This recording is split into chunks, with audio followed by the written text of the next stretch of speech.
بسم الله الرحمن الرحيم. ونستغفره ونعوذ بالله من شرور أنفسنا ومن سيئات أعمالنا. من يهده الله فلا مضل له ومن يضلله فلا هادي له. وأشهد أن لا إله إلا الله وحده لا شريك له وأشهد أن محمدًا عبده ورسوله. يا أيها الذين آمنوا اتقوا الله حق تقاته ولا تموتن إلا وأنتم مسلمون. يا أيها الناس اتقوا ربكم الذي خلقكم من نفس واحدة وخلق منها زوجها وبث منهما رجالا كثيرا ونساء. واتقوا الله الذي تساءلون به والأرحام إن الله كان عليكم رقيبا. يا أيها الذين آمنوا اتقوا الله وقولوا قولا سديدا يصلح لكم أعمالكم ويغفر لكم ذنوبكم ومن يطع الله ورسوله فقد فاز فوزا عظيما. أما بعد فإن خير الحديث كتاب الله وخير الهدي هدي محمد صلى الله عليه وسلم وشر الأمور محدثاتها وكل محدثة بدعة وكل بدعة ضلالة وكل ضلالة في النار. أعوذ بالله السميع العليم من الشيطان الرجيم من همزه ونفخه ونفثه. بسم الله الرحمن الرحيم. يا بني إسرائيل اذكروا نعمتي التي أنعمت عليكم رب اشرح لي صدري ويسر لي أمري واحلل عقدة من لساني يفقهوا قولي. سبحانك لا علم لنا إلا ما علمتنا إنك أنت العليم الحكيم وتب علينا إنك أنت التواب الرحيم. تمام قسم کی تعریف، کبریائی، حمد و ثنا اس اللہ وحدہ لا شریک کے لیے لائق و زیبا ہے جس نے اس ساری کائنات کی تخلیق فرمائی، ہماری ضرورتوں کے واسطے ہر ایک چیز کو مہیا فرمایا، ہماری رشد و ہدایت کے لیے انبیاء اور رسولوں کا سلسلہ جاری فرمایا اور ہمیں مسلمان بنایا۔ درود اور سلام نازل ہو تمام انبیاء کرام علیہم الصلاۃ والتسلیم پر، خصوصاً امام کائنات، امام الانبیاء، افضل البشر، خاتم النبیین، شفیع المذنبین اور رحمۃ للعالمین محمد صلی اللہ علیہ وسلم پر۔ اللہم صل علی محمد وعلی آل محمد کما صلیت علی ابراہیم وعلی آل ابراہیم انک حمید مجید۔ اللہم بارک علی محمد وعلی آل محمد کما بارکت علی ابراہیم وعلی آل ابراہیم انک حمید مجید۔ معزز حاضرین جمعہ، عزیز بچوں، خطبہ مسنونہ کے بعد سورہ بقرہ سورہ نمبر 1 آیت نمبر 40 کی تلاوت آپ کے سامنے کی گئی۔ انشاءاللہ اسی آیت کریمہ کی روشنی میں کچھ باتیں آپ کے سامنے رکھنی ہیں۔ اللہ رب العزت سے دعا ہے کہ اللہ تعالی ہمیں حق کہنے، حق سننے، حق سمجھنے اور حق باتوں پر عمل کرنے کی توفیق عنایت فرمائے، آمین۔ آیت کریمہ کا ترجمہ سن لیجئے۔ اللہ رب العزت نے سورہ بقرہ آیت نمبر 40 میں ارشاد فرمایا، یا بنی اسرائیل اذکروا نعمتی التی انعمت علیکم، اے بنی اسرائیل میری اس نعمت کو یاد کرو جو میں نے تم پر انعام کیا، وَأَوْفُوا بِعَهْدِي أُوفِ بِعَهْدِكُمْ، اور میرا وعدہ پورا کرو، میں تمہارا وعدہ پورا کروں گا۔ آیت کریمہ کی روشنی میں گزشتہ 2 ہفتے یہودیوں کی کارستانی، ان کی نافرمانی،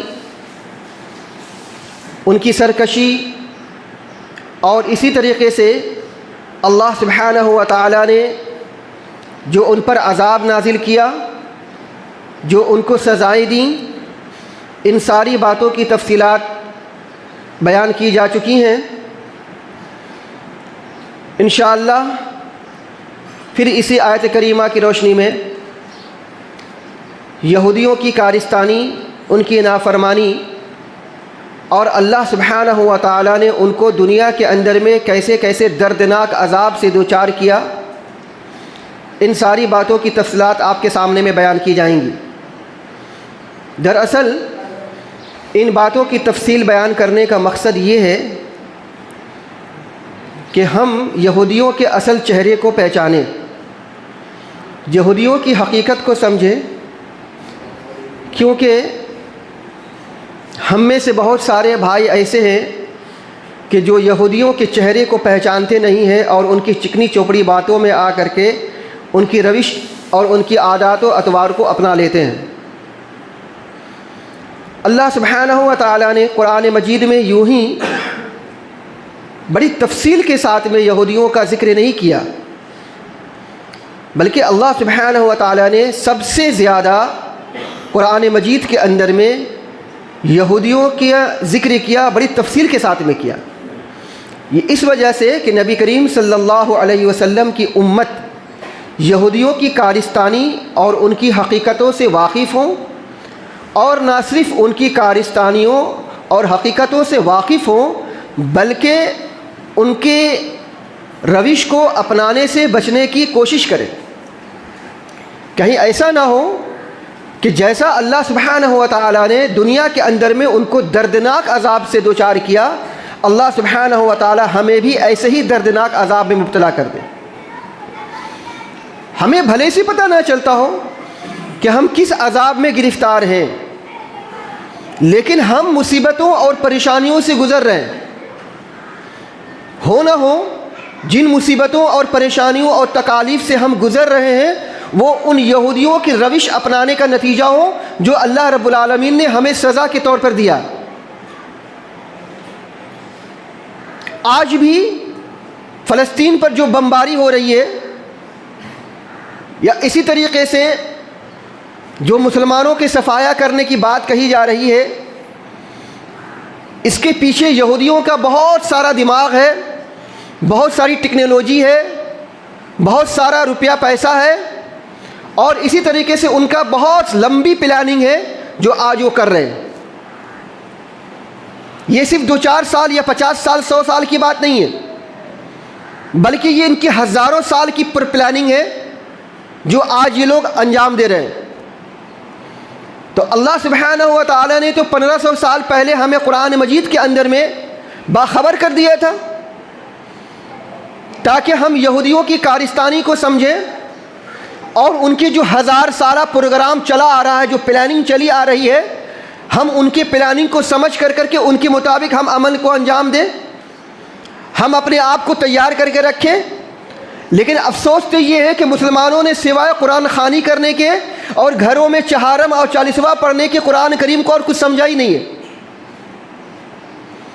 مسلمانوں نے قرآن مجید کو سوائے گھر کے اندر میں برکت کے حصول کے لیے اور کسی پر پڑھ کر کے دم کرنے کے لیے، اس سے زیادہ ہم نے قرآن کو کچھ اہمیت ہی نہیں دی ہے۔ اگر ہم نے قرآن مجید پڑھا ہوتا، اس کے ایک ایک الفاظ پر ہم نے غور و فکری کیے ہوتے تو ہم کو پتہ چلتا، اور یہ 1500 سال پہلے پتہ چل گیا ہوتا۔ جس وقت انہوں نے اللہ کے رسول صلی اللہ علیہ وسلم کو قتل کرنے کی سازش کی، مسجد کی بنیاد رکھی جس کو مسجد زرار قرآن مجید کے اندر میں کہا گیا کہ مسجد کی بنیاد رکھنے کے لیے اللہ کے رسول صلی اللہ علیہ وسلم کو دعوت دیں، اور جیسے اللہ کے نبی صلی اللہ علیہ وسلم مسجد کے اندر میں داخل ہو، اوپر سے پتھر لڑکا دے اور نبی کریم صلی اللہ علیہ وسلم کا نعوذ باللہ خاتمہ کر دیا جائے۔ کئی مواقع پہ تو ایسے ہوئے کہ جو انہوں نے مشرکوں کو اکسایا کہ تم آگے آگے چلو، میں تمہارے پیچھے پیچھے رہوں گا، تم ان مسلمانوں کا صفایا کر دو، ہم تمہارے پیچھے سے تمہاری مدد کریں گے۔ سورہ حشر پڑھیے، اللہ سبحانہ و تعالیٰ نے بڑی تفصیل کے ساتھ میں کیسے مشرکوں کو اکسایا اور یہودیوں اور ان کے پیچھے میں چلنے کی بات کی۔ لیکن اللہ سبحانہ و تعالیٰ نے فرمایا کہ یہ مشرکوں کو اکسا تو رہے ہیں اور ان کے پیچھے چلنے کی بات تو کر رہے ہیں، لیکن جب لڑائی کا موقع آئے گا تو یہ لوگ پیٹ پھیر کر کے بھاگ جائیں گے، اور اسی طریقے سے مسلمانوں کو اور مشرکوں کو لڑتے ہوئے چھوڑ کے چلے جائیں گے۔ اور اسی طریقے سے اللہ کے نبی صلی اللہ علیہ وسلم کو جو زہر دینے کا واقعہ بیان کیا گیا ہے سورہ صحیح بخاری کے اندر میں، یہ سب یہودیوں کی سازش کا نتیجہ ہے۔ وہ تو اچھا ہے کہ اللہ سبحانہ و تعالیٰ نے سورہ مائدہ کے اندر میں ارشاد فرمائے واللہ یعصمک من الناس، نبی کریم صلی اللہ علیہ وسلم آپ گھبرائیے مت، آپ پریشان مت ہوئیے، آپ اپنے مشن سے پیچھے مت ہٹ جائیے، آپ کو جو ٹارگٹ اور جو منزل دی گئی ہے اس سے آپ ہاتھ پہ ہاتھ دھر کر کے نہ بیٹھ جائیے. اللہ سبحانہ و تعالیٰ آپ کی لوگوں سے حفاظت کرے گا. یہ تو اللہ رب العالمین کا وعدہ تھا نبی کریم صلی اللہ علیہ وسلم کے تعلق سے, اور اللہ سبحانہ و تعالیٰ نے اپنا وعدہ پورا کیا اور نبی کریم صلی اللہ علیہ وسلم کی حفاظت کی. ورنہ یہ یہودی جس طریقے سے انبیاء کو قتل کیا, کب کا نبی کریم صلی اللہ علیہ وسلم کو قتل کر دیتے اور یہ مشن اسی وقت ختم ہو جاتا. لیکن اللہ سبحانہ و تعالیٰ کو دنیا کے اندر میں اسلام کو غالب کرنا مقصد تھا, اسلام کو پھیلانا مقصد تھا. اللہ سبحانہ و تعالیٰ نے نبی کریم صلی اللہ علیہ وسلم کی حفاظت فرمائی اور یہودیوں کی پول کھول کر کے رکھ دی. ہم مسلمانوں کی یہاں اتنی فرصت نہیں ملتی کہ ہم قرآن مجید کو کھول کھول کر کے پڑھیں. ہاں, جب قسم لینے کی باری آئے گی, جب قرآن خوانی کی باری آئے گی, جب گھروں کو سجانے اور گھروں کو افتتاح کرنے اور دکانوں کو اوپننگ کا معاملہ آئے گا تو پھر قرآن کھلے گا. جب سورہ بقرہ پڑھنے کی بات آئے گی تو پھر قرآن کھلے گا. جب کسی مریض پر پڑھ کر کے دم کرنے کی بات ہوگی تو قرآن کے اوراق کھلیں گے, ورنہ ایسے تو کھلنے والا نہیں ہے. کبھی اللہ سبحانہ و تعالیٰ نے ہم پر کوئی عذاب سے دچار کیا ہو, کبھی ہم سسک رہے ہوں, تڑپ رہے ہوں, کبھی ہم درد سے بلبلا رہے ہوں, تو چلو اللہ رب العالمین نے ہمیں اس درد کے دوا کے لیے قرآن مجید میں کیا علاج بتلایا ہے کھول کر کے تو دیکھیں. لیکن اس کے باوجود بھی ہم کبھی کھول کر کے نہیں دیکھتے. یہی وجہ ہے کہ آج پوری دنیا کے اندر میں یہودیوں کا غلبہ ہے. ہم یہودیوں کی ایک ایک ٹیکنالوجی کو اپنا رہے ہیں, یہودیوں کی ایک ایک پروڈکٹ کو اپنا رہے ہیں, کیونکہ ان کے پروڈکٹ کو اپنانے کے علاوہ ہمارے پاس میں کوئی راستہ نہیں, کوئی چارہ نہیں ہے. انہوں نے اپنی سازشوں کے جال میں پوری دنیا کو جکڑ کر کے رکھا ہوا ہے, ہم بھی اسی میں گرفتار ہو چکے ہیں. کہیں سے نکلنے کا کوئی راستہ ہی نہیں ہے. تو اللہ سبحانہ و تعالیٰ نے بڑی تفصیل کے ساتھ میں یہودیوں کا ذکر کیا. گزشتہ ہفتے آپ کو بتلایا گیا تھا کہ یہ لوگ وادی تیہ میں بھٹک رہے تھے. اللہ سبحانہ و تعالیٰ نے ان کو وادی تیہ میں بھٹکتا چھوڑ دیا. اسی دوران میں انہوں نے اللہ سبحانہ و تعالیٰ کو اپنے سامنے دیکھنے کا مطالبہ کیا. جب موسیٰ علیہ الصلاۃ والتسلیم کلام الہی لے کر کے ان کے پاس میں آئے, یعنی تورات لے کر کے آئے اور تورات کے اوراق کھول کر کے ان کے سامنے میں پڑھنے لگے, تو ان میں سے کچھ لوگ ایسے تھے جو یہ کہتے تھے کہ اے موسیٰ, ہم یہ کیسے مان لیں کہ تو کلام لایا ہے یہ اللہ کی طرف سے یا تو اپنے پاس سے گڑھ کر کے لایا ہے؟ ہم کیسے مان لیں؟ اس کا پروف کیا, اس کا ثبوت دے تو ہم کو. اب موسیٰ علیہ الصلوۃ والتسلیم حیران پریشان, یا اللہ میں کروں تو کیا کروں؟ اب میں کیسے اس کو ثبوت دوں کہ یہ میں جو کلام پڑھ رہا ہوں یہ اللہ سبحانہ و تعالیٰ کی طرف سے یا میری طرف سے, میں ثبوت کیسے دوں؟ اللہ سبحانہ و تعالیٰ سے کہا, اللہ سبحانہ و تعالیٰ نے کہا ٹھیک ہے, اچھا ایک کام کرو, 70 آدمیوں کو سلیکٹ کرو اور 70 آدمیوں کو ان کو لے کر کے کوہی طور کے پاس میں آؤ, تاکہ جب تیرے سے اور میرے سے کلام ہو تو یہ اپنی آنکھوں کے سامنے میں دیکھ لے کہ واقعی یہ کلام جو تو پڑھ رہا ہے یہ اللہ رب العالمین کی طرف سے. چنانچہ موسیٰ علیہ الصلوۃ والتسلیم نے 70 آدمیوں کو چنا اور 70 آدمیوں کو چن کر کے اپنے ساتھ میں کوہی طور پر لے گئے. اب وہاں پہ اللہ سبحانہ و تعالیٰ سے بات ہو رہی ہے. جب اللہ تعالیٰ سے بات چیت کو انہوں نے سن لیا تو اب سننے کے بجائے ان 70 آدمیوں کو یہ چاہیے تھا کہ یہ ایمان لے آتے, تصدیق کر لیتے. لیکن ان کی ہٹ دھرمی اور ان کی سرکشی دیکھیے کہ بجائے اس کے کہ وہ ایمان لاتے اور تصدیق کہتے کہ کہا اے موسیٰ یہ کیا تو پردے سے پھسپھسا رہا ہے, کس سے تو پردے سے بات کر رہا ہے؟ اگر تو واقعی اپنے رب سے کلام کر رہا ہے, اپنے رب سے بات کر رہا ہے, تو کہا اپنے رب کو کہ میرے سامنے میں آ کے دکھلائے. وَإِذْ قُلْتُمْ يَا مُوسَىٰ لَن نُؤْمِنَ لَكَ حَتَّىٰ نَرَى اللَّهَ جَهْرًا, اے موسیٰ ہم تو تجھ پر اس وقت تک ہرگز ایمان نہیں لائیں گے جب تک کہ کھلم کھلا اپنی آنکھوں کے سامنے تیرے پروردگار کو نہ دیکھ لیں. ایسی چیز کے ڈیمانڈ, ایسی چیز کا مطالبہ جو ان کے لیے پورا نہیں کیا جا سکتا. دنیا کے اندر میں اللہ رب العالمین کو دیکھنا کسی کے لیے مناسب نہیں ہے. ہاں آخرت میں ہم اللہ سبحانہ و تعالیٰ کو کھلم کھلا اور بغیر کسی تکلیف کے, بغیر کسی مصیبت اور پریشانی کے اللہ سبحانہ و تعالیٰ کو ہم اپنی آنکھوں کے سامنے دیکھیں گے. دنیا میں اللہ کو دیکھنا مناسب کسی کے لیے نہیں ہے. اب یہ ایسی چیز کا مطالبہ کر رہے ہیں کہ اللہ سبحانہ و تعالیٰ ان کی اس ڈیمانڈ کو پورا نہیں کر سکتا. کہے کہ ہم کو اللہ کو دیکھنا ہے، اپنی آنکھوں کے سامنے میں دیکھنا ہے. اب یہ مناسب نہیں ہے. اللہ سبحانہ و تعالیٰ نے فرمایا فَأَخَذَتْكُمُ الصَّاعِقَةُ وَأَنْتُمْ تَنظُرُونَ. اللہ سبحانہ و تعالیٰ کی طرف سے ایک بجلی کڑکی اور بجلی کڑکنے کی وجہ سے یہ سارے کے سارے لوگ مر گئے. 70 آدمی وہیں کی وہیں ڈھیر ہو گئے. اب موسیٰ علیہ الصلوۃ والتسلیم اپنی آنکھوں کے سامنے میں دیکھ رہے ہیں کہ 70 آدمی میری آنکھوں کے سامنے میں ہلاک و برباد ہو گئے. اب میں اکیلے اپنی قوم کے پاس میں جاؤں گا تو جواب کیا دوں گا کہ میں نے اپنی قوم کو مار ڈالا. اللہ رب العالمین سے گریہ وزاری کرنے لگے. اللہ سبحانہ و تعالیٰ میں بہت حیران و پریشان ہوں، میں اپنے قوم کے پاس میں اکیلے جاؤں گا تو ان کو جواب کیا دوں گا ان 70 آدمیوں کے تعلق سے. اللہ سبحانہ و تعالیٰ نے فرمایا ثم بعثناکم من بعد موتکم لعلکم تشکرون. اللہ سبحانہ و تعالیٰ نے ان 70 آدمیوں کو جب مار دیا تھا دوبارہ زندہ کیا. دوبارہ زندہ کرنے کے بعد تب موسیٰ علیہ الصلوۃ والتسلیم کے ساتھ ان کو قوم کے پاس میں بھیجا. تو اب دیکھیے اللہ سبحانہ و تعالیٰ کے کیسے صحیح مطالبہ کر رہے تھے، اور اللہ رب العالمین نے ان کو اپنے انعامات کا تذکرہ کیا کہ اللہ نے ان کو موت دینے کے بعد دوبارہ زندہ کیا. پھر جب یہ لوگ اپنی قوم کے پاس میں پہنچے تو اللہ سبحانہ و تعالیٰ نے جو ابھی کھلا ہوا چھت تھا، کھلے ہوئے چھت پر یہ لوگ زندگی بسر کر رہے تھے، دھوپ سے جھوجھ رہے تھے اور اسی طریقے سے ٹھنڈ کو برداشت کر رہے تھے، بارشوں کو جھیل رہے تھے. جب ان ساری مصیبتوں کو جھیل رہے تھے تو اللہ سبحانہ و تعالیٰ نے ان پر ایک انعام اور کیا. کیا کیا؟ وَظَلَّلْنَا عَلَيْكُمُ الْغَمَامَ. اللہ نے فرمایا کہ ہم نے ان پر بادلوں کا سایہ کر دیا. دھوپ سے بچ گئے. اللہ رب العالمین نے ان کو دھوپ سے بچایا اور دھوپ سے بچانے کے لیے بادلوں کا سایہ کیا. کھانے کے لیے اللہ رب العالمین نے کیا دیا وَنَزَّلْنَا وَأَنزَلْنَا عَلَيْكُمُ الْمَنَّ وَالسَّلْوَىٰ. اور ہم نے ان پر من و سلوہ اتارا. من کس کو کہتے ہیں؟ من کہتے ہیں شبنم جیسی ایک چیز ہوتی ہے جو آسمان سے اترتی تھی اور وہ اترنے کے بعد کسی پیڑ پر یا کسی پتھر پر جا کر کے جم جاتی تھی.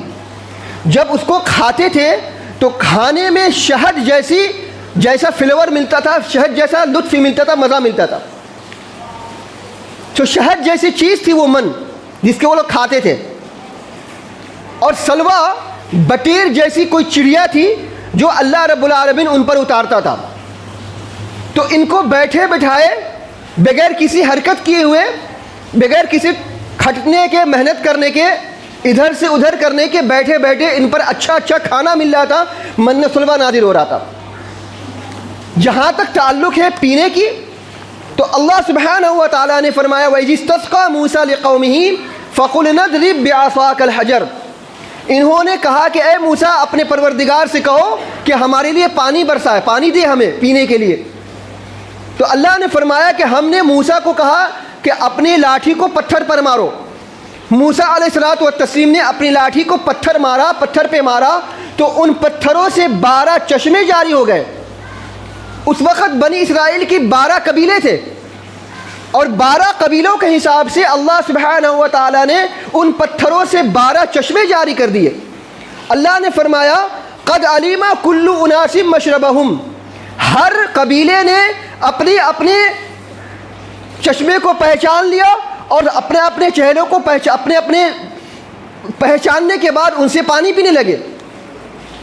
کل اناس مشربہم، اپنے چشمے کو انہوں نے پہچان لیا تاکہ کسی کو کوئی پریشانی نہ ہو. اگر ایک چشمہ ہوتا، 2 چشمہ ہوتا اور 12 قبیلے ہوتے تو جھگڑا ہوتا.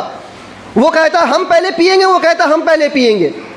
تو اللہ سبحانہ و تعالیٰ نے ان پر ایسا احسان کیا، ایسا انعام کیا کہ ان کے 12 قبیلے کے ہر ایک چشمے جاری کر دیے تاکہ یہ اپنے چشموں سے پانی پیے، ان کو کوئی تکلیف نہ ہو اور نہ یہ لڑائی جھگڑا کرے. اب یہ من سلوہ کھاتے تھے اور اس کے علاوہ پانی پیا کرتے تھے. اسی دوران میں اب ان کی ایک اور سرکشی دیکھیے. ان کو بیٹھے بٹھائے اچھا کھانا مل رہا تھا تو ایک لمبے عرصے تک کھانا کھاتے رہے.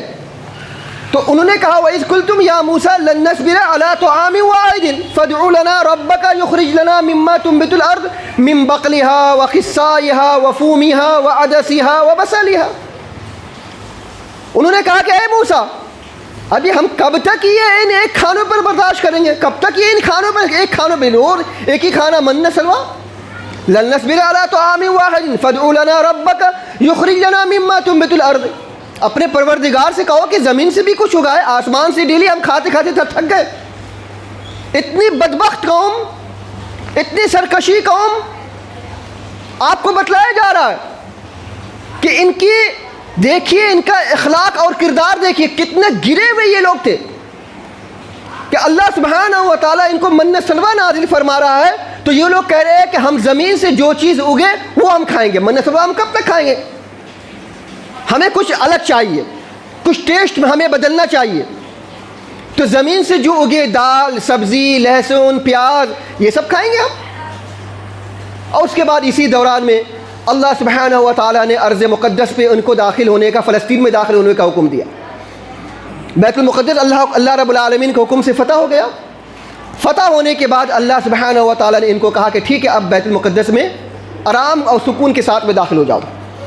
چنانچہ اللہ رب العالمین نے فرمایا وَإِذْ قُلْنَا ادْخُلُوا هَٰذِهِ الْقَرْيَةَ فَكُلُوا مِنْهَا حَيْثُ شِئْتُمْ رَغَدًا وَادْخُلُوا الْبَابَ سُجَّدًا وَقُولُوا حِطَّةٌ نَغْفِرْ لَكُمْ خَطَايَاكُمْ۔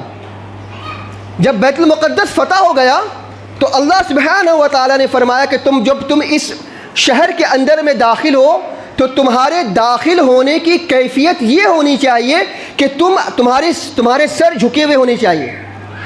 تم جیسے سجدے میں ہوتے ہو، سجدے کی حالت میں تم داخل ہو۔ یعنی ان کو بتلایا گیا کہ انتہائی عاجزی اور انکساری کے ساتھ میں اللہ رب العالمین کے لیے گریہ وزاری کرتے ہوئے اور اپنے آپ کو سجدے میں کرتے ہوئے ارض مقدس یعنی بیت المقدس میں داخل ہو جاؤ۔ اب کہو اپنی زبان سے حطۃ نغفر لکم خطایاکم، زبان سے کہو تو ہم تمہاری گناہوں کو، تمہارے خطاؤں کو معاف کر دیں گے۔ اب نتیجہ یہ ہوا کہ انہوں نے اللہ رب العالمین کے فرمان کو الٹا کر دیا۔ اللہ رب العالمین نے کہا کہ سجدے کے بل جاؤ، انہوں نے اپنے سرونے کو بل اپنے آپ کو گھسیٹنا شروع کر دیا۔ اتنے اخلاق اور کردار سے گر گئے یہ لوگ، اتنے ان کے اندر میں زوار آ گیا اخلاق کا کہ بجائے سجدے کے حالت میں داخل ہونے کے یہ لوگ اپنے چوتڑ اور سرین کے بل گھسیٹتے ہوئے داخل ہونے لگے اور اس طرح سے ارض مقدس میں داخل ہوئے۔ تو اب آپ اندازہ لگائیے کہ جو آج فلسطین پر بم برسا رہے ہیں، جو آج بیت المقدس کو فتح کرنے کی بات کر رہے ہیں، یہی وہ قوم تھی جو کبھی کسی بیت المقدس میں جب داخل ہو رہی تھی تو اس حالت میں داخل ہو رہی تھی، اس حالت میں یہ قوم داخل ہو رہی تھی۔ تو اللہ سبحانہ و تعالی نے فرمایا، انہوں نے الفاظ کو بدل دیے، فبدل الذین ظلموا قولا غیر الذی قیل لهم فانزلنا علی الذین ظلموا رجزا من السماء بما كانوا یفسقون۔ اب جب یہ لوگ سرین کے بل گھسیٹتے ہوئے اپنے آپ کو داخل کرنے لگے تو اللہ سبحانہ و تعالی نے پھر عذاب نازل کیا، آسمان سے پھر عذاب نازل کیا۔ اور صحیح بخاری اور صحیح مسلم کی حدیث میں آتا ہے کہ اللہ سبحانہ و تعالی نے ان پر طاعون یعنی پیلیا جیسی بیماری نازل کر دی، طاعون جیسی وبا اللہ رب العالمین نے ان پر نازل فرما دی۔ اور اسی طریقے سے انہوں نے بہت لمبے واقعات ہیں، انشاءاللہ پھر کبھی آپ کے سامنے میں بیان کیا جائے گا بڑی تفصیل کے ساتھ میں۔ اللہ رب العالمین نے قرآن مجید میں اور نبی کریم صلی اللہ علیہ وسلم نے احادیث صحیحہ کے اندر میں ان کی کارستانی کو بیان فرمایا۔ ان کی ایک کارستانی آپ اور دیکھ لیجئے جی، انہوں نے موسیٰ علیہ الصلوۃ والتسلیم کو تکلیف دی۔ اللہ سبحانہ و تعالیٰ نے مومنوں کو کہا یا ایھا الذین آمنوا لا تکونوا کالذین آذوا موسیٰ فبرأہ اللہ مما قالوا۔ اے ایمان والو، تم اپنے نبی کو ایسے تکلیف مت دو جیسے کہ یہودیوں نے موسیٰ علیہ الصلوۃ والتسلیم کو تکلیف دی تھی۔ یہودیوں نے موسیٰ علیہ الصلوۃ والتسلیم کو بہت ساری تکلیف دی۔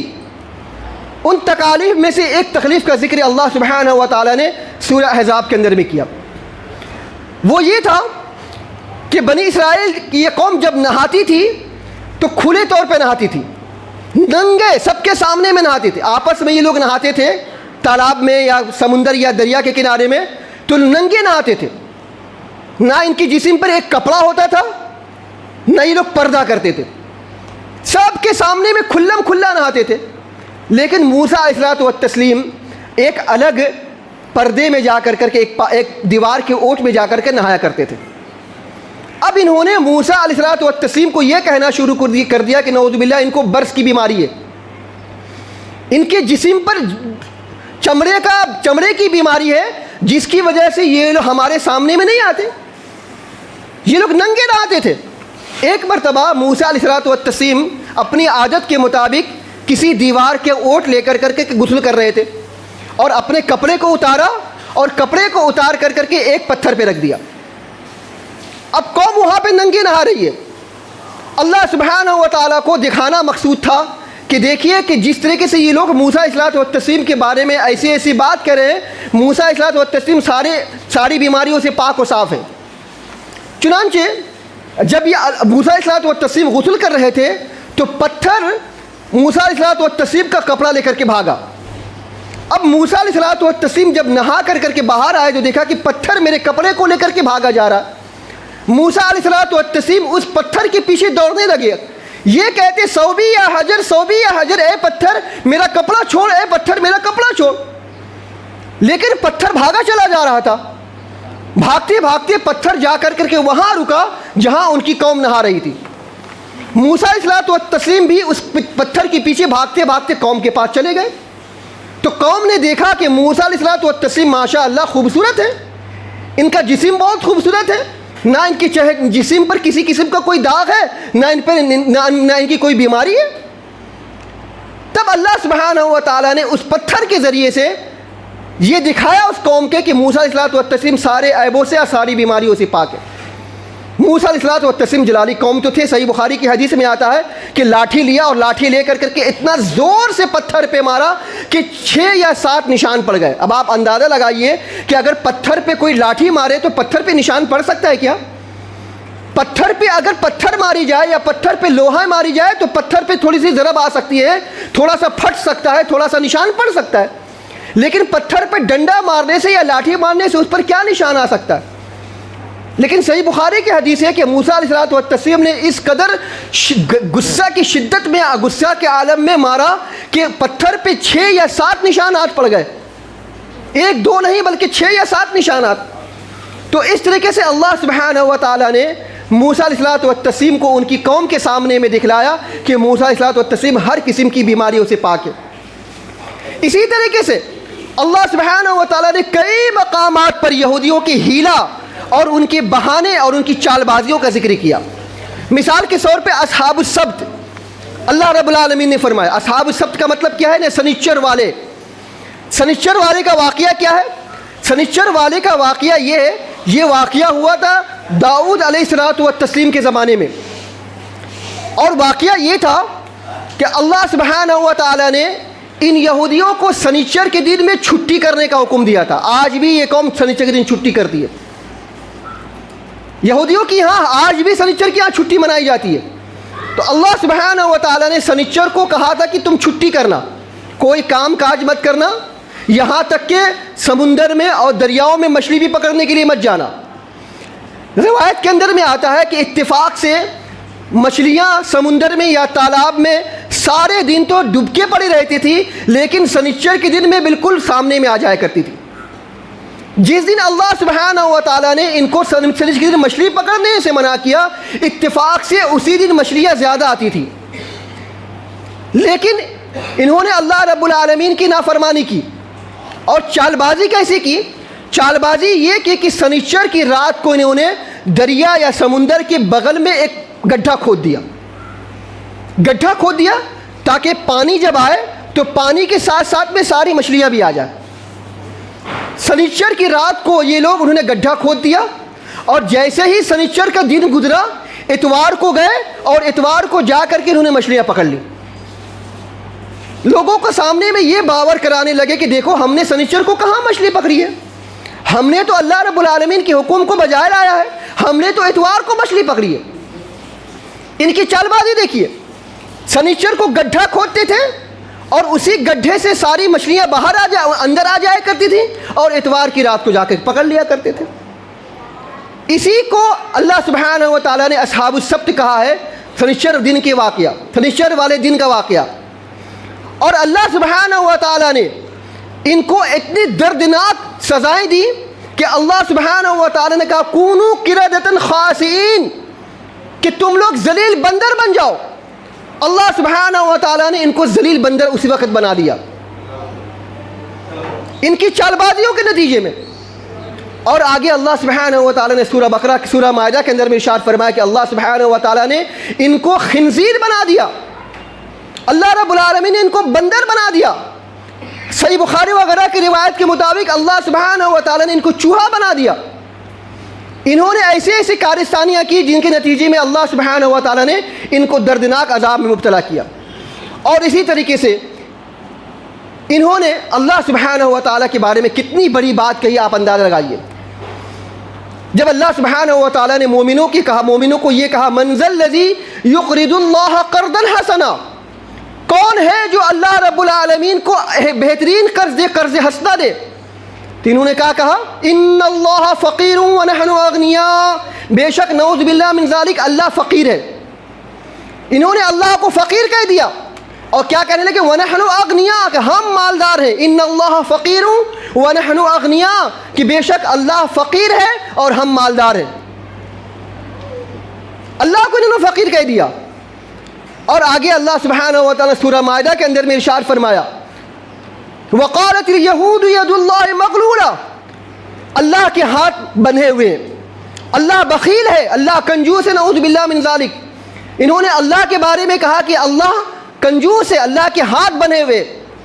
ایسی ایسی باتیں انہوں نے اللہ رب العالمین کے بارے میں فرمائی، اور انہوں نے اللہ رب العالمین کی آیات کو اور اللہ رب العالمین کے احکام کو لوگوں کے سامنے میں چھپایا، لوگوں کے ساتھ چھپایا۔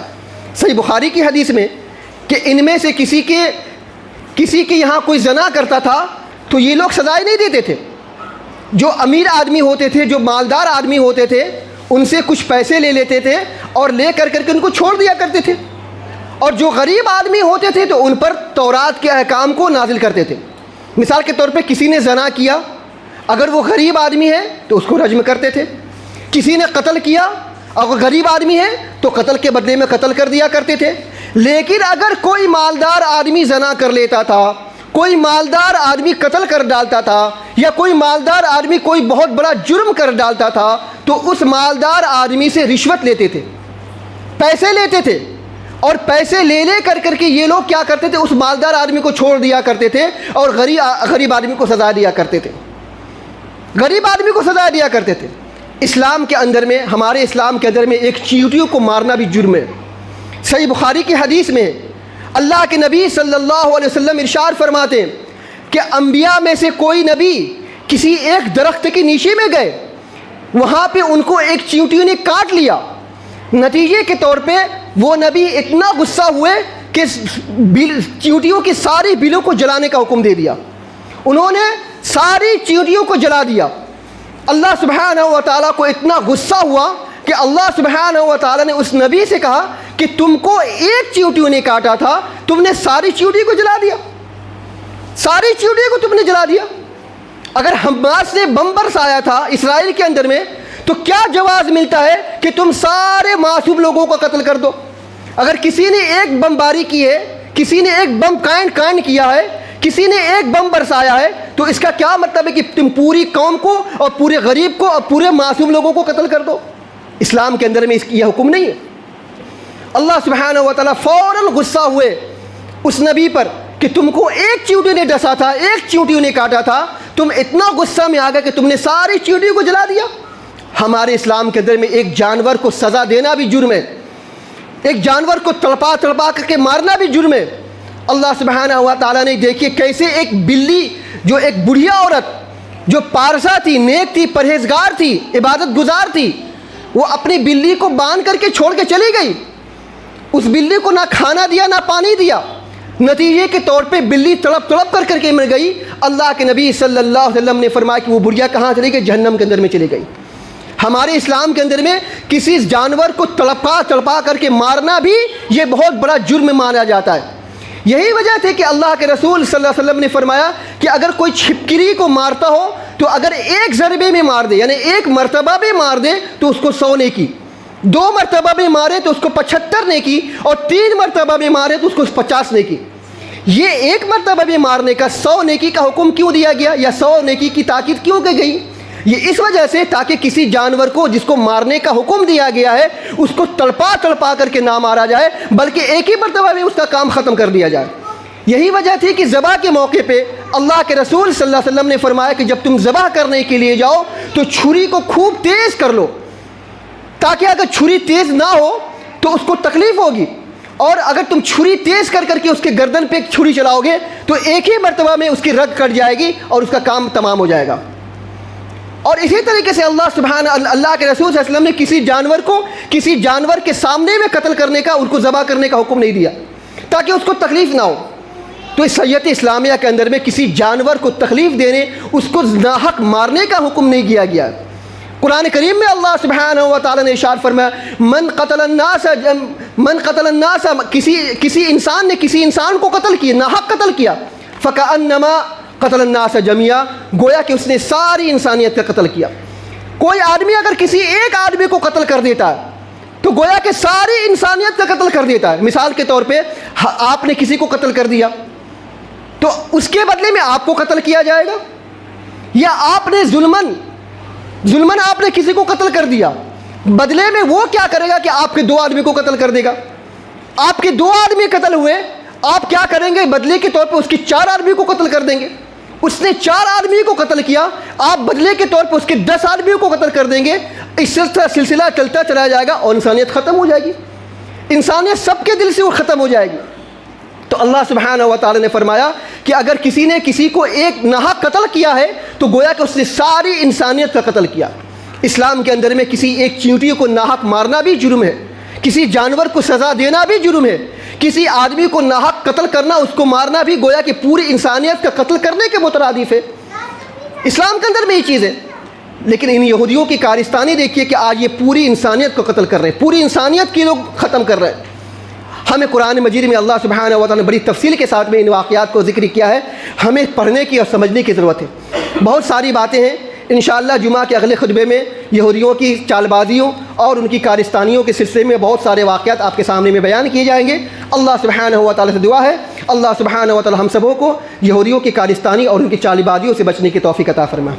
الہ العالمین ہم تمام مسلمانوں کو یہودیوں کے نقش قدم پر چلنے سے بچنے کی توفیق عطا فرمائے۔ الہ العالمین ہم تمام مسلمانوں کو صدق کے دل سے توبہ کرنے کی توفیق عطا فرما۔ الہ العالمین ہم میں جو بیمار ہیں انہیں شفا کاملہ عاجلہ عطا فرما، جو پریشان ہیں ان کی پریشانیوں کو دور فرما، جو قرض دار ہیں انہیں قرضہ ادا کرنے کے اسباب مہیا فرما۔ الہ العالمین ہمارے مسلمان بچے اور بچیوں کی حفاظت فرما۔ الہ العالمین فلسطین میں جو بچے اور جو مائیں اور جو بھائی قتل ہو رہے ہیں الہ العالمین تو ان سب کی مغفرت فرما۔ الہ العالمین فلسطین میں ہمارے مسلمان بھائی اور بہنوں کی حفاظت فرما۔ دنیا کے اندر میں جہاں جہاں کہیں مسلمان پریشان ہیں الہ العالمین تو ان سب کی مدد فرما۔ الہ العالمین جب تک ہم جئیں کتاب اللہ اور سنت رسول اللہ صلی اللہ علیہ وسلم پر عمل کرتے ہوئے جئیں، اور جب ہمارا خاتمہ ہو انہی دونوں پر عمل کرتے ہوئے ہمارا خاتمہ ہو۔ اقول قولی ھذا واستغفر اللہ لی ولکم ولسائر المسلمین وآخر دعوانا الحمد للہ رب العالمین۔